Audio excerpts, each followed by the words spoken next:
What's going on, everyone?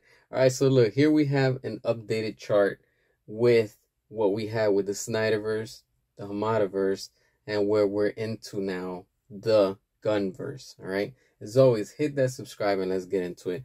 Check this out. When we had the SnyderVerse, right, everything was doing good, everything was great up to Aquaman. Let's not forget.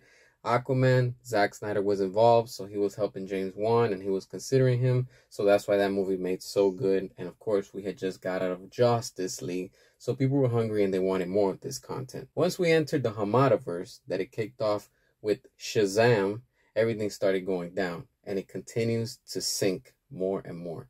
As we're entering the Gunverse time, if you want to say, it's just getting worse because everything, again, with Shazam 2, The Flush, Blue Beetle, and Aquaman 2, everything just continued and it continues to go down.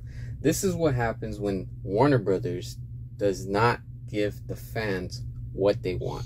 Like one of my viewers said, the haters lie, but the numbers don't. And it's true.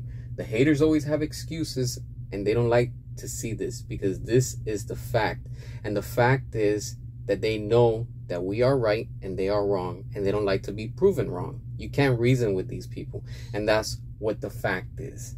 Because with the SnyderVerse, there was money, there was profit, there was so much money being made.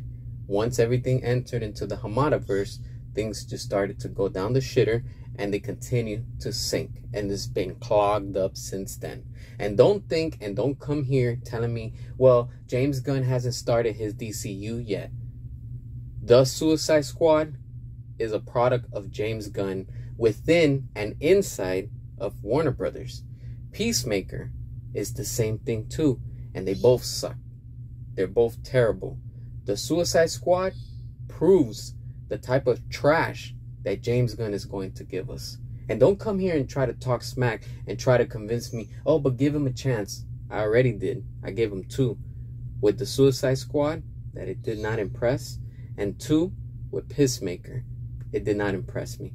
Oh, but those that flopped and they're doing bad, right, with the raunchy comedy on all this stupidity level, those get green lights, right, and we can continue with that. Oh, but then also James Gunn is allowed to pick and choose who he wants from the DCEU to jump and go over to his new DCU, right?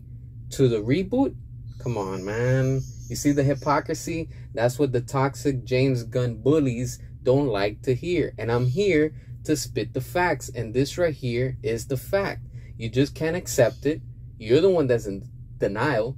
And you have to accept it. And here's the fun part. You're the one that has to cope. Because you know that you have lost. And we, the SnyderVerse, and the Snyder fans are winning. And of course, Zack Snyder himself is winning because Netflix, with Rebel Moon, it continues to succeed. Meanwhile, you have everything that DC is putting out.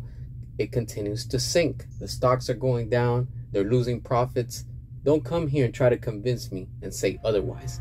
And when Superman takes off in 2025, that's already DOA, dead on arrival.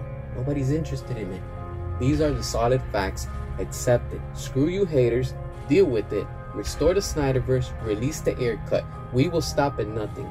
Make sure to hit that subscribe, drop your comments, and until next time.